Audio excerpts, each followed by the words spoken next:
નમસ્તે, કેમ છો તમે બધા? આજની વાર્તા છે માતા પિતાના ભાગલા. તો ચાલો આજની વાર્તા શરૂ કરીએ. આજે સવારથી જ મોહનભાઈના ઘરમાં કોહરામ મચેલો હતો. બહાર આવતા જતા લોકો બંને વહુના ઝઘડા અને જોરથી ચીસોના અવાજો સાંભળી શકતા હતા, પરંતુ તેમ છતાં વહુઓ ચૂપ રહેવા તૈયાર ન હતી. હવે ઘરનું આંગણું કુરુક્ષેત્રના યુદ્ધભૂમિમાં ફેરવાઈ ગયું. મોટી વહુએ ગુસ્સામાં બૂમ પાડીને નાની વહુને કહ્યું, તે બધી ખીર ચૂપચાપ ખાઈ લીધી અને કોઈને ખબર પણ ન પડી કે ખીર ક્યાં ગઈ. ત્યારે નાની વહુએ પણ ઊંચા અવાજે કહ્યું, અને તમે અને તમારા આળસુ પતિએ જે શાક ખાઈ ગયા તેનું શું? તમને શું લાગ્યું કે ચાલાકી બસ તમને જ બતાવતા આવડે છે? ત્યારે મોટી વહુ સુનીતા બોલી, હા તો ઘરનું કરિયાણું પણ મારા પતિની કમાણીમાંથી જ આવે છે. તારો પતિ શું કરે છે? તમારો મતલબ શું છે કે મારો પતિ આળસુ છે, તે કોઈ કામ નથી કરતો? નાની વહુએ બૂમ પાડી. આંગણામાં એક બાજુ પલંગ પર બેઠા મોહનભાઈએ ઊંડો શ્વાસ લીધો અને તેમને તેમની પત્ની જમનાબેનને કહ્યું, આ બંને ફરી શરૂ થઈ ગયા. શું તેમને બીજું કોઈ કામ નથી? જેના પર જમનાબેને ખૂબ જ શાંતિથી જવાબ આપ્યો, આ બંનેનું રોજનું નાટક છે.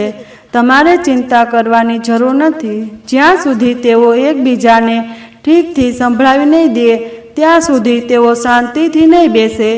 એટલામાં એક કડક અવાજ આવ્યો. મેં કહ્યું, ચૂપ રહે, નહીંતર હું તારી જીભ ખેંચી લઈશ. હાથ લગાવીને તો બતાય. ઝઘડો હવે વધુ હિંસક બની ગયો હતો. બંને વહુ સુનીતા અને આરતી એકબીજા તરફ આગળ વધી રહી હતી. હવે માત્ર શાબ્દિક ઝઘડો શારીરિક ઝઘડામાં ફેરવાઈ રહ્યો હતો. એટલામાં બંનેના પતિ વચ્ચે આવી ગયા. મનોજ ગુસ્સામાં દોડી આવ્યો અને સુનીતાનો હાથ પકડીને તેને અંદર લઈ ગયો. નાના દીકરા સંજયે પણ તેની પત્નીને ઠપકો આપીને કહ્યું, ચૂપ રહે અને અંદર આવ. આ તારું રોજનું નાટક છે. બંને વહુઓ અંદર ગઈ, પણ તેમના ગુસ્સાની આગ શાંત ન થઈ હતી. અંદર જતાની સાથે જ સંજય તેની પત્નીને કહ્યું, તને વારંવાર સમજાવું છું, આવી રીતે ઝઘડો ન કર. તું દર વખતે તમાશો કરે છે. હા, જ્યારે હું બોલું તો તમાશો, અને જ્યારે તમારી ભાભી મારું અપમાન કરે છે ત્યારે કંઈ નહીં. તમે આખો દિવસ ભાઈ ભાભીનું નામ રટણ કરતા ક્યારેય થાકતા નથી. અને શું કહી રહી હતી તમને ખબર છે? એ તમને આળસુ, કામચોર અને ખબર નહીં બીજું કેટલું બધું કહી રહી હતી. મેં નક્કી કર્યું છે કે હવેથી હું ભાભી સાથે ક્યારેય એક જ રસોડામાં કામ નહીં કરું. પોતાના વિશે આવી વાતો સાંભળીને સંજયની આંખો ગુસ્સાથી લાલ થઈ ગઈ. શું ભાભી આવું કહી રહ્યા હતા? અને જો તમને વિશ્વાસ ન આવતો હોય તો જાતે જઈને પૂછી લો. બંને ભાઈઓનું લોહી ઉકળી રહ્યું હતું. બંને ગુસ્સામાં આંગણામાં આવ્યા અને બંને વહુઓ તેમની પાછળ પાછળ આવી. હવે ઝઘડો ફક્ત દેરાણી જેઠાણીઓ વચ્ચે નહોતો રહ્યો, પરંતુ બંને ભાઈઓ વચ્ચે પણ ઝઘડો થયો. મનોજે ગર્જના કરીને કહ્યું, તેણે સુનીતાને જે કહ્યું તેના માટે તેને માફી માંગવી જોઈએ. ત્યારે સંજયે જવાબ આપ્યો, ભાઈ, ભાભીએ ઝઘડો શરૂ કર્યો હતો, પછી મારી પત્ની માફી કેમ માંગે? પૂછો તો તેમને શું કહ્યું, શું નથી કહ્યું. તો તારી પત્નીએ અમારા પ્રત્યે આટલી બધી નફરત ભરી દીધી. જ્યારે મનોજે કહ્યું ત્યારે સુનીતાએ પણ કહ્યું, આજે તો નિર્ણય થઈ જ જવા દો. ત્યારે આરતીએ પણ ગુસ્સામાં કહ્યું, હા, નિર્ણય થઈ જવા દો. આ રોજિંદી ખેંચતાણ ક્યાં સુધી ચાલુ રહેશે? ત્યારે જમનાબેન આગળ આવ્યા. તેમના અવાજમાં ગુસ્સો કરતાં લાચારી વધુ દેખાતી હતી. તમે લોકો શું કહી રહ્યા છો? આવી વાતો કહેવામાં તમને થોડી પણ શરમ નથી આવતી? તમારા પિતાજી બીમાર છે, કમસે કમ તેમના શ્વાસનું તો ધ્યાન રાખો. લોકો શું કહેશે? એક જ ઘરમાં રહે છે પણ આખો દિવસ ઝઘડો કરે છે. તેમની માતાની વાત સાંભળીને મનોજે ગુસ્સામાં હાથ ઊંચો કર્યો અને કહ્યું, માં, તમે વચ્ચે ના બોલો. આજે સમાધાન થઈને જ રહેશે. ત્યારે નાનો દીકરો સંજય પણ એકદમ ગુસ્સે થઈ ગયો હતો. તેણે કહ્યું, તું કોની રાહ જુએ છે ભાઈ? પિતાજી પણ અહીં છે અને મા પણ અહીં છે. આ રોજના ઝઘડા કરતાં ભાગલા પડી જાય તો સારું છે. મોહનભાઈ, જે અત્યાર સુધી શાંતિથી બધું સાંભળી રહ્યા હતા, તેમણે ઊંડો શ્વાસ લેતા કહ્યું, બોલતા પહેલા એકવાર વિચાર તો કરો. તમે એક જ ઘરમાં રહીને ભાગલા પાડવાની વાત કરી રહ્યા છો. ઘરમાં નાના મોટા વિવાદો થતા રહે છે. ઘરમાં 4 વાસણ હોય તો તે ખખડે છે. એનો અર્થ એ નથી કે ઘર તોડી નાખવું જોઈએ. ત્યારે મોટા દીકરા મનોજે સ્પષ્ટપણે જવાબ આપ્યો, પિતાજી, હવે અમે ફક્ત એટલું જ ઈચ્છીએ છીએ કે બધું વેચાઈ જાય. બીજા દિવસે સવારે બંને ભાઈઓએ ગામના સરપંચને તેમના ઘરે બોલાવ્યા. સરપંચ આંગણામાં પહોંચતાની સાથે જ તેમને જોયું કે આખો પરિવાર ત્યાં પહેલેથી જ હાજર હતો. જમનાબેન અને મોહનભાઈ એક ખૂણામાં શાંતિથી બેઠા હતા. ત્યારે બંને વહુઓ ગર્વથી માથું ઊંચું કરીને ઊભી હતી. ત્યારે મનોજે સરપંચને કહ્યું, સરપંચજી, અમે તમને અહીં એક મહત્વપૂર્ણ વાત કરવા માટે બોલાવ્યા છે. હવે આ ઘરમાં સાથે રહેવું મુશ્કેલ બની ગયું છે. તેથી અમે ઈચ્છીએ છીએ કે ઘરના ભાગલા થઈ જાય. ત્યારે સરપંચે મોહનભાઈ તરફ જોયું, જેઓ અત્યાર સુધી ચૂપ હતા, અને ઊંડો શ્વાસ લેતા કહ્યું, મોહનભાઈ, દીકરાઓના લગ્ન પછી તેમના પોતાના પરિવાર હોય છે. આવી સ્થિતિમાં વિભાજનનો મુદ્દો આવે છે. જો આવી પરિસ્થિતિ હોય તો વિલંબ કરવાનો કોઈ ફાયદો નથી. ત્યારે મોહનભાઈએ તેમની પત્ની જમનાબેન તરફ એક નજર નાખી, જેમની આંખો આંસુથી ભરાઈ જવાની હતી. તેમણે ઊંડા અવાજે કહ્યું, ઠીક છે, જો આ મારા બાળકોનું સુખ છે તો ઘરને 2 ભાગમાં વહેંચી દો. બીજા દિવસે ગ્રામ પંચાયતની બેઠક મળી અને આખું ગામ જોવા માટે એકઠું થયું કે મોહનભાઈનો પરિવાર, જે એક સમયે એકતાનું ઉદાહરણ હતું, આજે 2 ભાગમાં વહેંચાઈ જવાનું છે. સૌપ્રથમ ઘરના બધા સામાનને 2 ભાગમાં વહેંચવામાં આવ્યું. રસોડાના વાસણોથી લઈને અનાજ સુધીની દરેક વસ્તુનો હિસાબ લેવામાં આવ્યો. પછી બંને વહુએ તેમના દહેજમાં આવેલા ફર્નિચરને પોતપોતાના હિસ્સામાં લઈ લીધો. ઘરના મંદિરમાં રાખેલી ભગવાનની મૂર્તિઓ પણ બંને વહુઓ વચ્ચે વહેંચાઈ ગઈ. પછી એ પણ નક્કી થયું કે કઈ જમીન અને મિલકત કોના ભાગમાં જશે. ઘરના આંગણાની વચ્ચે એક રેખા દોરવામાં આવી હતી, જે હવે બંને ભાઈઓની સીમાઓ નક્કી કરતી હતી. દુકાન અને ખેતરો પણ વેચાઈ ગયા હતા. હવે બધું વેચાઈ ગયું હતું. પછી સરપંચે ગંભીર સ્વરમાં કહ્યું, તમે બધાએ બધું વિભાજન કરી લીધું છે, પણ એક પ્રશ્ન છે, તમારા માતા પિતાનું શું તેમની સંભાળ કોણ રાખશે? નાનો દીકરો સંજય કે મોટો દીકરો મનોજ? અરે, તેમના કારણે જ તમારી પાસે આ ઘર છે, આ વસ્તુઓ છે, આ મિલકત છે. તેઓ ક્યાં રહેશે? શું તમે તેમના વિશે કંઈ વિચાર્યું છે? આ સાંભળીને આખા આંગણામાં શાંતિ છવાઈ ગઈ. મનોજ અને સંજય એકબીજાના ચહેરા જોવા લાગ્યા. સુનીતા અને આરતી, જે અત્યાર સુધી જીતની ખુશી અનુભવી રહી હતી, હવે એકબીજા સામે જોવા લાગી. ત્યારે સુનીતાએ તેના પતિ મનોજને ઈશારો કર્યો. પછી મનોજે ખચકાટ સાથે કહ્યું, અરે જુઓ, હું ચોક્કસપણે મોટો છું, પણ જો ભાગ સમાન હોય તો માતા અને પિતાની જવાબદારી પણ સમાન હોવી જોઈએ. ત્યારે સરપંચ સાથે ઊભેલા એક વૃદ્ધે કહ્યું, પણ મનોજ, તું મોટો દીકરો છે અને માતા અને પિતાને તારી સાથે રાખવાની તારી પહેલી ફરજ છે. સુનીતા, જે અત્યાર સુધી ચૂપ હતી, તે તીક્ષ્ણ અવાજમાં બોલી, ઠીક છે, તો એક કામ કરો, મા પિતાજી માટે પણ એક ભાગ રાખો, પછી અમે તેમને અમારી સાથે રાખીશું.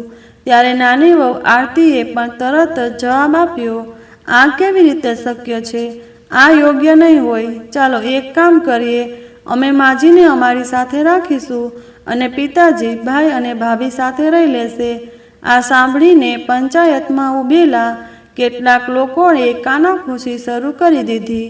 તો મનોજ અને સંજય પણ આ નિર્ણયને મંજૂરી આપી અને પૂછ્યા વિના તેમના માતા પિતાનું ભાવિ નક્કી કરી દીધું. મોહનભાઈ અને જમનાબેન એક ખૂણામાં ઊભા રહીને બધું સાંભળી રહ્યા હતા. આજે તેમના પોતાના દીકરાઓએ તેમને એવી રીતે વેચી દીધા હતા, જાણે તેઓ કોઈ સામાન હોય. મોહનભાઈની આંખો આંસુઓથી ભરાઈ ગઈ, પણ તેમને કંઈ કહ્યું નહીં. પછી સરપંચે ભારે હૃદયે માથું હલાવ્યું.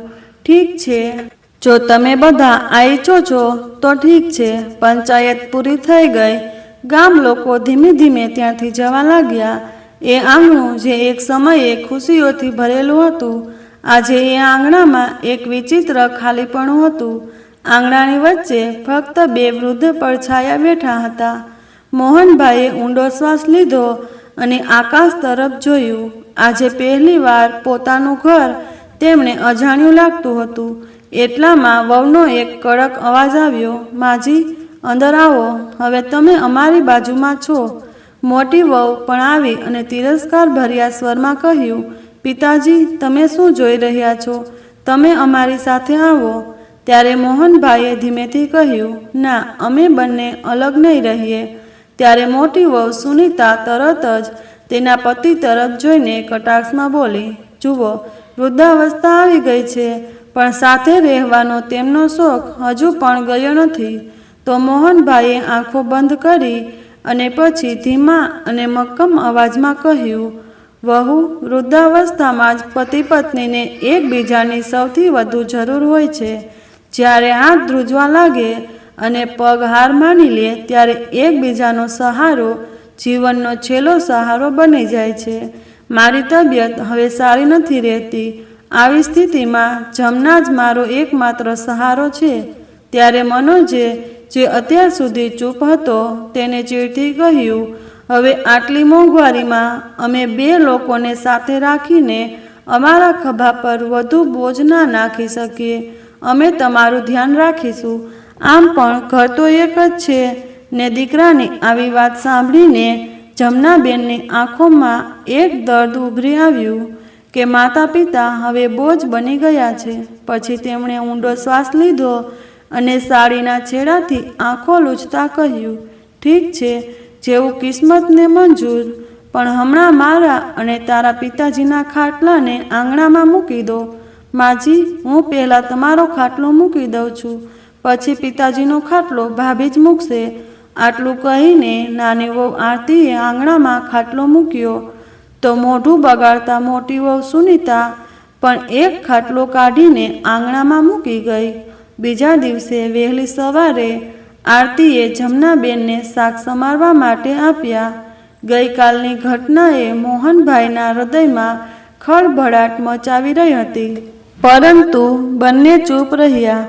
ત્યારે તેમના બંને પુત્રો આરવ અને કેતુલ આંગણામાં રમવા લાગ્યા.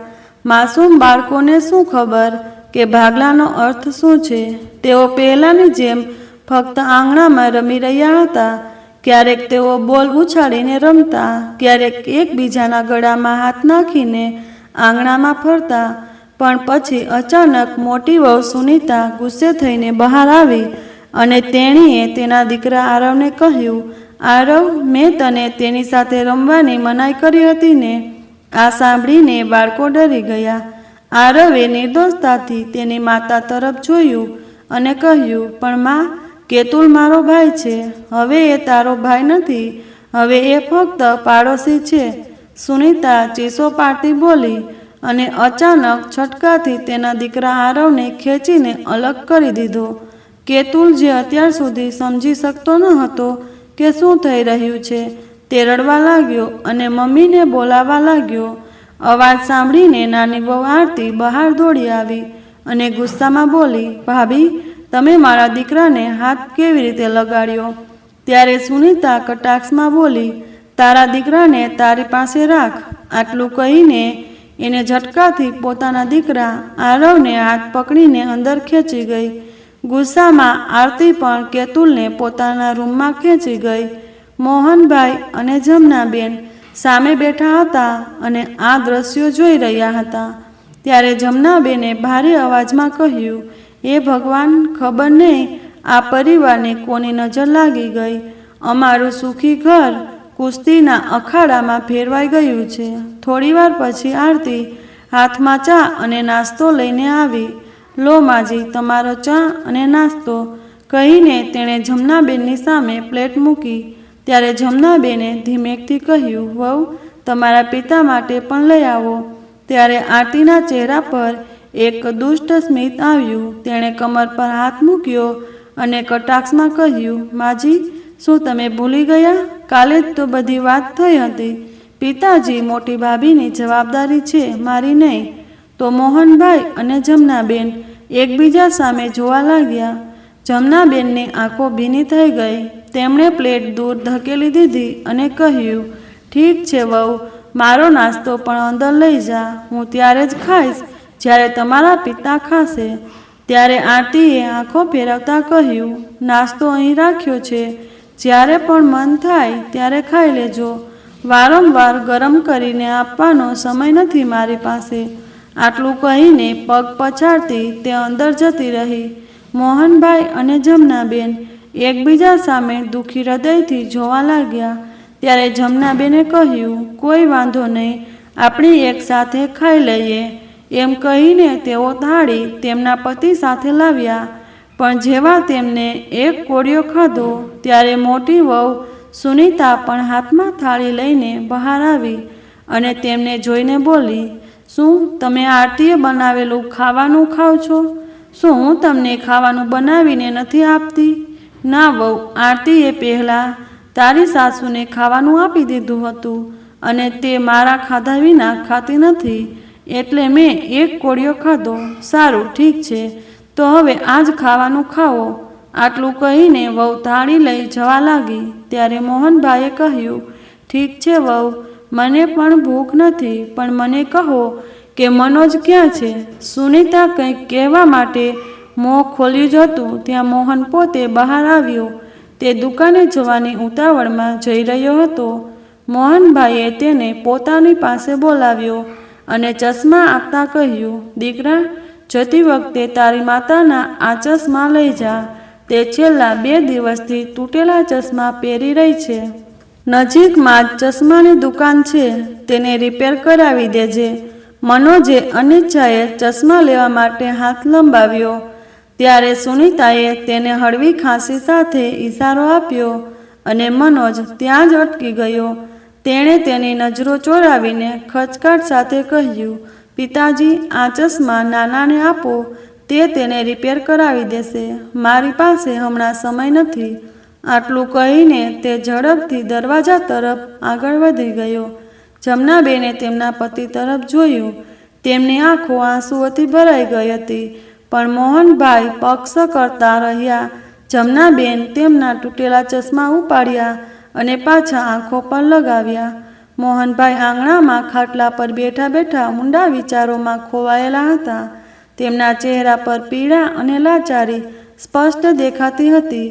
તેમને ભારે અવાજે કહ્યું, ખબર નહીં જમના, આપણે એવું ક્યું પાપ કર્યું છે જે આ દિવસો જોવા પડે છે? ત્યારે તેમની બાજુમાં બેઠેલા જમનાબેને તેમના ખભા પર હળવેથી હાથ મૂક્યો અને કહ્યું, ચિંતા ના કરો, ભગવાન પર વિશ્વાસ રાખો, બધું સારું થઈ જશે. 10-15 દિવસ આમ જ પસાર થઈ ગયા. હવે મોહનભાઈ સંપૂર્ણપણે સમજી ગયા હતા કે તેમના દીકરાઓના હૃદયમાં તેમના માટે કોઈ સ્થાન બાકી નથી. દરરોજ કંઈક ને કંઈક એવું બનતું જે તેમનું હૃદય તોડી નાખતું. પરિસ્થિતિ એવી હતી કે જો તેમના પિતા બીમાર હોય અથવા દવા પૂરી થઈ ગઈ હોય તો નાનો દીકરો અને વહુ દવા પણ લાવી આપતા ન હતા, અને જો માતાને કોઈ સમસ્યા હોય તો મોટો દીકરો અને વહુ પણ મોઢું ફેરવી લેતા. પણ આજે મોહનભાઈએ નક્કી કર્યું હતું કે હવે નહીં. તેમણે સવારે જ બંને દીકરા અને વહુને આંગણામાં બોલાવ્યા. દીકરા મનોજ અને સંજય, મારે તમારી સાથે કંઈક જરૂરી વાત કરવી છે. તો મનોજ અને સંજય એકબીજા સામે જોવા લાગ્યા. સુનીતા અને આરતી પણ ત્યાં આવીને ઊભા રહ્યા. મોહનભાઈએ ઊંડો શ્વાસ લીધો અને સ્પષ્ટ શબ્દોમાં કહ્યું કે હવે બહુ થયું. જમના અને હું અલગ રહી શકતા નથી. અમે નક્કી કર્યું છે કે અમે હંમેશા સાથે રહીશું. પણ પિતાજી, ઘર તો એક જ છે ને, બસ ખાવાનું અલગ અલગ બનાવવામાં આવે છે. નાના દીકરાએ કટાક્ષમાં કહ્યું. તો મોહનભાઈએ એક કડક અવાજમાં કહ્યું, ઘર તો એક જ હતું દીકરા, પરંતુ તમે લોકોએ તેને 2 ભાગમાં વહેંચી દીધું. કહેતા કહેતા મોહનભાઈનું ગળું ભરાઈ આવ્યું. ત્યારે મનોજે વાતને સંભાળવાની કોશિશ કરતા કહ્યું, પિતાજી, તમે આવું કેમ કરી રહ્યા છો? શું તમને કોઈ તકલીફ થઈ રહી છે? તો મોહનભાઈ હળવું હસ્યા, પણ એ સ્મિતમાં એક દુઃખ હતું. તકલીફ? અરે પૂછો કે તમે અમને શું સુખ આપ્યું? હવે અમને ફક્ત એક વસ્તુ જ જોઈએ છે. જમના અને હું સાથે રહીશું. હવે અમને આ ભાગલા સહન નથી થતા. ત્યારે મનોજ અને સંજય એકબીજા સામે જોવા લાગ્યા.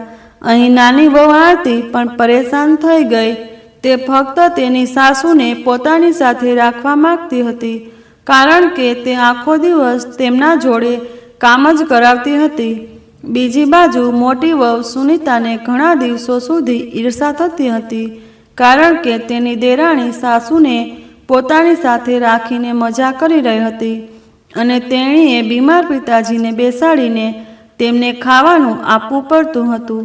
થોડી વાર મૌન રહ્યા પછી સુનીતા કંઈક વિચારીને બોલી, મારી પાસે એક ઉકેલ છે.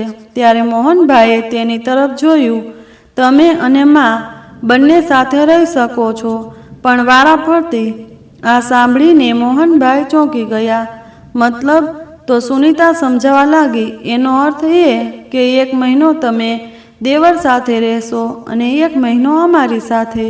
આ રીતે તમે બંને સાથે રહેશો અને કોઈ પર બોજ પણ નહીં પડે. આ સાંભળીને મોહનભાઈ સ્તબ્ધ થઈ ગયા. તેમણે અવાક થઈને પોતાના દીકરાઓ તરફ જોયું. તો હવે અમે સામાન જેવા બની ગયા છીએ, જેને એક ઘરમાં 1 મહિના માટે રાખો અને પછી બીજા ઘરમાં મોકલી દો. જમનાબેનની આંખો પણ આંસુઓથી ભરાઈ ગઈ. આમ પણ દીકરા અને વહુએ નક્કી કરી લીધું હતું. મોહનભાઈ અને જમનાબેનના જીવનના ભાગલા પડી ચૂક્યા હતા. આ મહિને તેમને તેમના મોટા દીકરા મનોજ અને વહુ સાથે રહેવાનું હતું, પણ અત્યાર સુધી તેમની સમસ્યાઓ ઓછી થઈ ન હતી, કારણ કે સુનીતા ફક્ત ભોજન બનાવતી હતી અને બાકીના બધા કામ જમનાબેન પાસે કરાવતી હતી. તેઓ આખો દિવસ કામ કરીને થાકી જતા હતા. મોહનભાઈએ આ જોઈને બિલકુલ પસંદ ન આવ્યું, પણ જમનાબેન તેમને કંઈ પણ બોલતા અટકાવતા. દિવસો આમ જ પસાર થવા લાગ્યા. આજે મનોજ અને સુનીતા પોતાના બાળકો સાથે બહાર જમવા ગયા હતા, પણ કોઈને ઘરે વૃદ્ધ માતા પિતા માટે કંઈક બનાવવાનું યાદ ન હતું. મોહનભાઈ અને જમનાબેન આંગણામાં બેઠા હતા અને તેમના દીકરા અને વહુની રાહ જોતા હતા, પણ તેઓ હજુ સુધી આવ્યા ન હતા. ક્યારેક ક્યારેક જમનાબેન પોતે ઉઠીને રસોડામાં કંઈક રાંધતા, પણ આજે તેમની તબિયત સારી ન હતી. આખરે હિંમત ભેગી કરીને જમનાબેન નાની વહુ આરતીના રૂમ તરફ ગયા. જ્યારે તેણે વહુને બોલાવી, ત્યારે આરતી ફોન પર વ્યસ્ત હતી. તેને અનિચ્છાએ માથું ઊંચું કર્યું. શું થયું માજી? વહુ, તમારા પિતા ભૂખ્યા છે. જો તારી પાસે ખાવાનું પડ્યું હોય તો આપી દે. તેમને દવા પણ લેવાની છે. મારી તબિયત સારી નથી અને ખબર નહીં મોટી વહુ ક્યારે આવશે. તો નાની વહુએ કોઈ પણ લાગણી દર્શાવ્યા વિના જવાબ આપ્યો, માજી, જમવાનું તો પૂરું થઈ ગયું છે. આ સમયે કંઈ બચ્યું નથી. જમનાબેનને આશા હતી કે આરતી ઉઠીને 2 રોટલી બનાવશે, પણ તે ફરીથી પોતાના ફોનમાં વ્યસ્ત થઈ ગઈ. જમનાબેન ચૂપચાપ જઈને બેસી ગયા. પછી તેઓ પોતે ઉઠ્યા અને થોડું દૂધ ગરમ કર્યું અને મોહનભાઈને દવા આપી અને પોતે ભૂખ્યા સૂઈ ગયા. રાત્રે મોટો દીકરો અને વહુ ઘરે પાછા ફર્યા ત્યાં સુધીમાં બંને સૂઈ ગયા હતા. ખૂબ જ મુશ્કેલીથી 1 મહિનો પસાર થઈ ગયો અને નાના દીકરા અને વહુ જોડે રહેવા આવ્યા. અહીં પણ બંનેની હાલત એવી જ હતી. એક રાત્રે જમનાબેનની તબિયત અચાનક બગડી ગઈ. તેમને પેટમાં દુખાવો અને ઉલટીઓ થઈ રહી હતી. આ જોઈને મોહનભાઈ ચિંતિત થઈ ગયા. તેઓ ખૂબ જ મુશ્કેલીથી ઊભા થયા અને તેમના દીકરાને બોલાવ્યો. મનોજ, દીકરા, બહાર આવ. મનોજ અનિચ્છાએ તેની પત્ની સુનીતા સાથે બહાર આવ્યો. આરતી પણ રૂમમાંથી બહાર આવી. ત્યારે મોહનભાઈએ ધ્રુજતા અવાજે કહ્યું, દીકરા, તારી માતાની તબિયત સારી નથી લાગતી, જલ્દી ડૉક્ટરને બોલાવ. ત્યારે મનોજે થોડી વાર તેની માતા તરફ જોયું અને પછી બેદરકારીથી કહ્યું, પિતાજી, નાનાને કહો ને, આ મહિને તમારા બંનેની જવાબદારી તેની છે. અરે, તેઓ શહેરથી બહાર ગયા છે. હવે હું તેમને ડૉક્ટર પાસે લઈ જવાથી રહી. નાની વહુ આરતીએ ચીડાઈને કહ્યું. તો સુનીતા ચીડાઈને બોલી, તો પછી અમે તેમની સારવારનો ખર્ચ કેમ ઉઠાવીએ? અને આમ પણ પિતાજી, આ ઉંમરે વ્યક્તિને બીમારી લાગેલી રહે છે. તેમણે કંઈક ઉલટું સીધું ખાઈ લીધું હશે. જો તેઓ આરામ કરશે તો ઠીક થઈ જશે. આ સાંભળીને મોહનભાઈએ લાચાર નજરે પોતાના દીકરા તરફ જોયું. દીકરા, આ તારી મા તકલીફમાં છે. ત્યારે મનોજે પણ પોતાની પત્નીના સૂરમાં સૂર મિલાવતા કહ્યું, પિતાજી, માને એસિડિટીની તકલીફ છે. કદાચ એટલે જ આવું થઈ રહ્યું છે. તેમને એસિડિટીની દવા આપો, તેઓ ઠીક થઈ જશે. તો મોહનભાઈએ ધીમેથી કહ્યું, પણ દીકરા, એકવાર ડૉક્ટરને બતાવી દેતા તો તેમણે ફક્ત આટલું જ કહ્યું.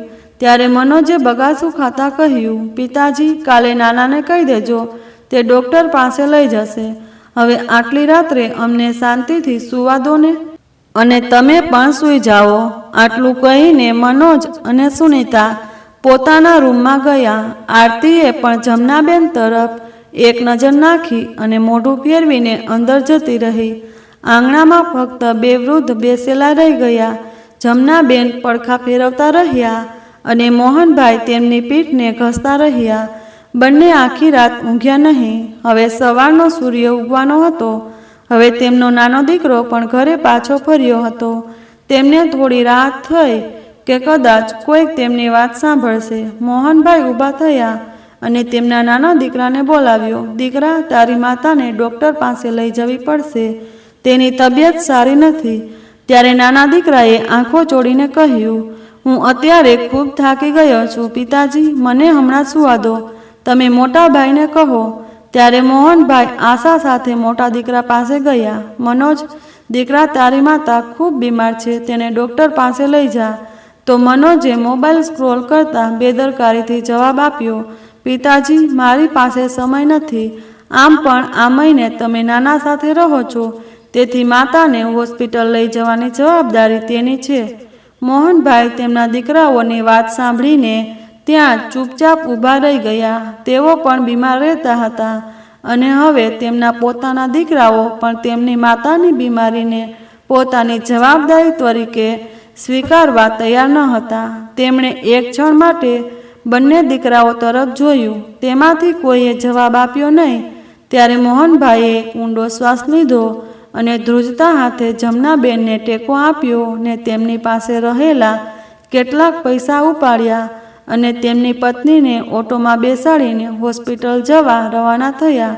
તેઓ હોસ્પિટલ પહોંચતા જ ડૉક્ટરે એમની તપાસ કરી અને તેમને એમ કહીને દાખલ કરવામાં આવ્યા કે તેમને સર્જરીની જરૂર છે. ત્યારથી મોહનભાઈએ તેમના બંને દીકરાઓને ફોન કર્યો. બંને પહેલાં તો ફોન ઉપાડ્યો નહીં. પછી ઘણા પ્રયત્નો પછી તેમના નાના દીકરા સાથે વાત થઈ. તેણે પિતાજી, અમે આવીએ છીએ એમ કહીને ફોન કાપી નાખ્યો. મનોજ અને સુનીતા બપોરે આવ્યા. થોડા સમય પછી નાનો દીકરો અને વહુ પણ આવી પહોંચ્યા. અંદર આવતાની સાથે જ મનોજે લાપરવાહીથી પૂછ્યું, શું થયું પિતાજી, માં ઠીક છે ને? ત્યારે મોહનભાઈએ થાકેલા અવાજે કહ્યું, દીકરા, ડૉક્ટરે કહ્યું છે કે તારી માતાનું ઓપરેશન કરાવવું પડશે. તેનો ખર્ચ 50,000 રૂપિયા થશે. આ સાંભળીને બંને દીકરાઓ એકબીજા સામે જોવા લાગ્યા. નાના દીકરાએ થોડી ખાસા ખાતા કહ્યું, પિતાજી, અચાનક આટલા બધા પૈસા? ત્યારે મનોજે પણ સંજયની વાત આગળ વધારી અને કહ્યું, હા પિતાજી, અમારી પાસે એટલા પૈસા નથી. બેંકમાંથી ઉપાડવા પડશે. થોડો સમય લાગશે. ત્યારે મોહનભાઈએ કહ્યું, હા દીકરા, શક્ય તેટલી વહેલી તકે પૈસાની વ્યવસ્થા કરો. એટલે મનોજ અને સંજય માથું હલાવતા હોસ્પિટલથી નીકળી ગયા. મોહનભાઈ દર અડધા કલાકે ફોન કરતા રહ્યા, પણ કોઈએ ફોન ઉપાડ્યો નહીં. તેમની આશા ધીમે ધીમે તૂટી રહી હતી. નર્સે આવીને કહ્યું, સમય ખૂબ ઓછો છે, ઓપરેશન ઝડપથી કરવું પડશે. તમે પૈસા જમા કરાવી દો જેથી અમે ઓપરેશનની તૈયારી કરી શકીએ. મોહનભાઈ દર વખતે એક જ જવાબ આપતા, મારા દીકરાઓ જલ્દી આવતા હશે. પણ રાહ જોતા જોતા રાત પડી ગઈ. તે બંને આવ્યા નહીં. જમનાબેનની હાલત વધુ ખરાબ થઈ રહી હતી. મોહનભાઈએ તેમનો હાથ પકડી લીધો, પણ જમનાબેનની પકડ ધીમે ધીમે ઢીલી પડવા લાગી અને પછી જે ડર હતો તે જ થયું. મોહનભાઈ તેમની ઠંડી આંગળીઓ પકડીને ખૂબ રડવા લાગ્યા. હોસ્પિટલમાં શાંતિમાં ફક્ત મોહનભાઈના રડવાનો અવાજ ગુંજી રહ્યો હતો. તેમણે ધ્રુજતા હાથે ફોન ઉપાડ્યો અને તેમને ઘરનો નંબર ડાયલ કર્યો. રાતનો સમય હતો. ફોન વારંવાર વાગી રહ્યો હતો. આખરે મનોજે ફોન ઉપાડ્યો. હેલો પિતાજી, તમે આટલી મોડી રાત્રે કેમ ફોન કર્યો? તો મોહનભાઈએ ફક્ત એટલું જ કહી શક્યા કે દીકરા, તારી માં હવે તારી માં નથી રહી. આટલું કહીને તે ખૂબ રડવા લાગ્યા. ફોનની બીજી બાજુ મનોજ એક ક્ષણ માટે સ્તબ્ધ રહી ગયો. શું? પરંતુ અમે કાલે જ આવવાના હતા. આટલું કહીને તેને ફોન મૂકી દીધો. બીજા દિવસે સવારે જમનાબેનના અંતિમ સંસ્કાર કરવામાં આવ્યા. મોહનભાઈ ચૂપચાપ ઊભા હતા. ચિતા બળી રહી હતી. જ્વાળાઓ આકાશ તરફ ઉઠી રહી હતી. આખરે જમનાબેન આ દુનિયા છોડીને ચાલ્યા ગયા હતા. ઘરે પાછા ફરતી વખતે મોહનભાઈના પગ લથડવા લાગ્યા. તેમને દરવાજા પર પગ મૂક્યો, પણ હવે તે ઘર પોતાનું લાગતું ન હતું. તેમની નજર પલંગ પરની તે જગ્યા પર ગઈ જ્યાં જમનાબેન બેસતા હતા. હવે ત્યાં ફક્ત ખાલી જગ્યા હતી. મોહનભાઈ ત્યાં બેઠા હતા, વિચારોમાં ખોવાયેલા. તેઓ આ દુનિયામાં એકલા પડી ગયા હતા. તેમના દીકરાઓ અને વહુઓ પોતાના જીવનમાં વ્યસ્ત હતા. ઘરના દરેક ખૂણામાં જમનાબેનની યાદો હાજર હતી. ક્યારેક તેમને એવું લાગતું કે તેઓ તેમને રસોડામાંથી બોલાવશે. ક્યારેક તેમને એવું લાગતું કે તે ચા લઈને આવશે, પણ એ ફક્ત તેમની કલ્પના રહી ગઈ હતી. હવે તેમની તબિયત પૂછવા માટે પણ કોઈ ન હતું. ધીમે ધીમે મોહનભાઈ પણ બંને વહુ માટે બોજ બનવા લાગ્યા. એક દિવસ સુનીતાએ બબડાટ કરતા મનોજને કહ્યું, સાંભળો, પિતાજી બીમાર છે અને આખો દિવસ ખાંસી ખાતા રહે છે. કોઈ કામ તો કરતા નથી, બસ બોજ બની ગયા છે. ત્યારે નાની વહુ આરતીએ પણ વાત કાપતા કહ્યું, તમે સાચું કહી રહ્યા છો ભાભી. જ્યારે માજી જીવતા હતા ત્યારે તેઓ કમસે કમ ઘરના કેટલાક કામમાં મદદ તો કરતા હતા, પણ હવે આ વૃદ્ધ માણસ કંઈ કામનો નથી, તો ચાલો તેને વૃદ્ધાશ્રમમાં મોકલી દઈએ. ત્યાં તેના જેવા ઘણા લોકો હશે. તો મનોજ અને સંજય પણ એકબીજા સામે જોવા લાગ્યા. ત્યારે મનોજે જે કહ્યું, વાત તો સાચી છે, અમે પણ અમારા કામ ધંધામાં વ્યસ્ત રહીએ છીએ. જ્યારે મોહનભાઈને આ નિર્ણય વિશે કહેવામાં આવ્યો ત્યારે તેમની આંખો ભીની થઈ ગઈ. તેમને કંઈ કહ્યું નહીં અને શાંતિથી બંને દીકરાઓ સાથે વૃદ્ધાશ્રમ તરફ જવા રવાના થઈ ગયા. જેમ જેમ ગાડી આગળ વધી રહી હતી તેમ તેમ મોહનભાઈની આંખોમાં બેચેની વધતી જતી હતી. તેમણે બારીમાંથી બહાર જોયું. પરિચિત રસ્તાઓ પાછળ છૂટી રહ્યા હતા. મંજિલ અજાણી હતી. થોડીવાર પછી ગાડી એક ઇમારત સામે આવીને ઊભી રહી. બોર્ડ પર લખ્યું હતું, છેલ્લો આશરો, વૃદ્ધાશ્રમ. આ જોઈને મોહનભાઈનું હૃદય ધ્રુજી ગયું. તેમણે ઉપર જોયું અને ધ્રુજતા અવાજે પૂછ્યું, દીકરા, શું હું હવે તારી સાથે નહીં રહીશ? તો મનોજે માથું નમાવ્યું અને એ સંમતિ આપીને કહ્યું, પિતાજી, અહીં તમારી સારી સંભાળ રાખવામાં આવશે. નહીં તમારા જેવા ઘણા વડીલો હશે. ત્યારે મોહનભાઈની આંખો ભીની થઈ ગઈ. તેમણે નબળા અવાજમાં પૂછ્યું, શું તમારા બંનેમાંથી કોઈ ત્યાં હશે? આ પ્રશ્ન સાંભળીને બંને દીકરાઓનું હૃદય હચમચી ગયું, પણ તેમને કોઈ જવાબ આપ્યો નહીં. મોહનભાઈ અંદર ગયા અને છેલ્લી વાર પોતાના દીકરાઓ તરફ જોયું અને પછી પોતાની જાતને કહ્યું, હવે મને અહીંથી પાછો લેવા ના આવતા. હું પાછો નહીં આવું. આટલું કહીને તે આંસુભરી આંખો સાથે અંદર આવ્યા. થોડીવાર પછી બંને ભાઈઓ ચૂપચાપ ગાડીમાં બેસી ગયા અને ત્યાંથી ચાલ્યા ગયા. હવે મોહનભાઈ એકલા રહી ગયા. જ્યારે તેમની પત્ની તેમને છોડી ગઈ ત્યારે તેમના દીકરાઓ પણ વૃદ્ધાશ્રમ છોડી ગયા. હવે તેમની પાસે પરિવારના નામે ફક્ત યાદો જ બચી હતી. શરૂઆતમાં મોહનભાઈને કંઈ ગમતું ન હતું. બધું જ અજીબ. દરેક ચહેરો નવો હતો. તેઓ જાણતા હતા કે આંસુ વહાવવાથી કંઈ બદલાશે નહીં. પછી તેમણે પોતાના હૃદયને સમજાવવાનું શરૂ કર્યું કે કમસે કમ અહીં કોઈ વહુ તેમને ટોણો તો નહીં મારે, હવે દીકરાઓ તેમને બોધ તો નહીં સમજે. ધીમે ધીમે તેમને તેમના સાથી વડીલો સાથે સારું લાગવા લાગ્યું. તેમની તબિયત પણ સુધરવા લાગી. દરરોજ સવારે બધા સાથે યોગ અને કસરત કરવી એ તેમની દિનચર્યા બની ગઈ હતી. તેઓ ફરી હસવા લાગ્યા હતા. તેઓ પોતાનું જીવન આરામથી જીવવા લાગ્યા હતા. અહીં મોહનભાઈ વિના ઘરની વહુઓના મનને શાંતિ મળી હતી. ના કોઈની સેવા કરવાની હતી અને ના કોઈની જવાબદારી લેવાની હતી. મનોજ અને સંજય પણ એકદમ નિશ્ચિત હતા. સમય આમ જ પસાર થતો રહ્યો હતો. પણ એક દિવસ અચાનક આવું કેવી રીતે થઈ શકે? પિતા આપણી સાથે આટલો મોટો અન્યાય કેવી રીતે કરી શકે? મનોજે કોર્ટનો આદેશ હાથમાં પકડીને આશ્ચર્યચકિત અવાજે કહ્યું.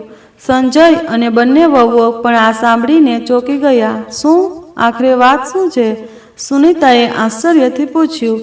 ત્યારે મનોજે કહ્યું, અરે, આપણને કોર્ટમાંથી આ ઘર ખાલી કરવાનો આદેશ મળ્યો છે અને ખેતીની જમીન પણ હવે આપણી નથી. પણ પિતાએ તો મિલકત વેચી દીધી હતી ને? તેમણે બધી મિલકત 2 ભાગમાં વેચી દીધી હતી.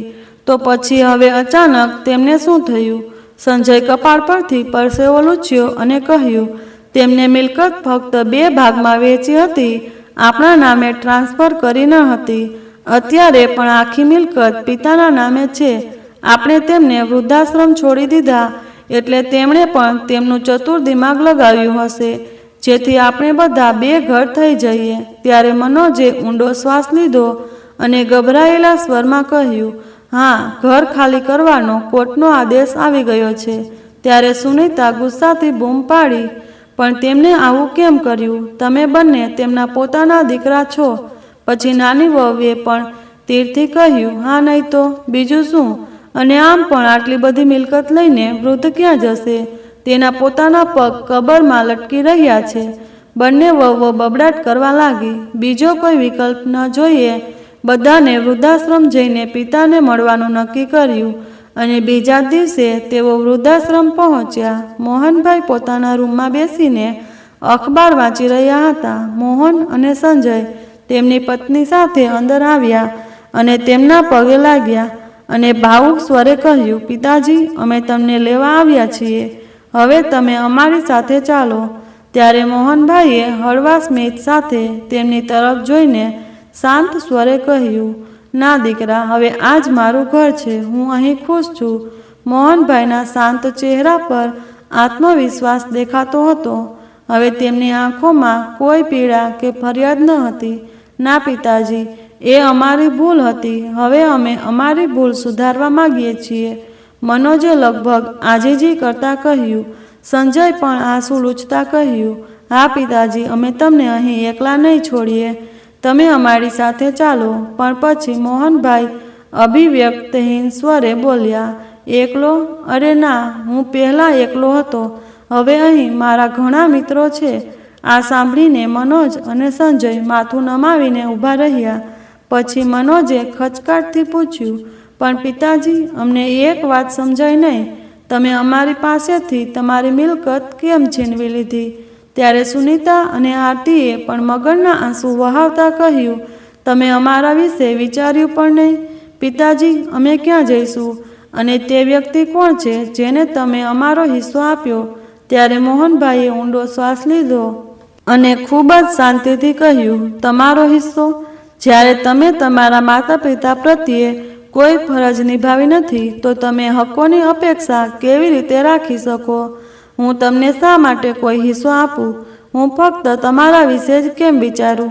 જ્યારે તમે મારા અને મારી પત્ની વિશે વિચાર્યું નહીં? જ્યારે મારા પોતાના લોકોએ મને નકારી કાઢ્યો ત્યારે અજાણ્યાઓએ મને સ્વીકાર્યો. એટલા માટે મેં મારી બધી મિલકત આ વૃદ્ધાશ્રમને દાનમાં આપી દીધી.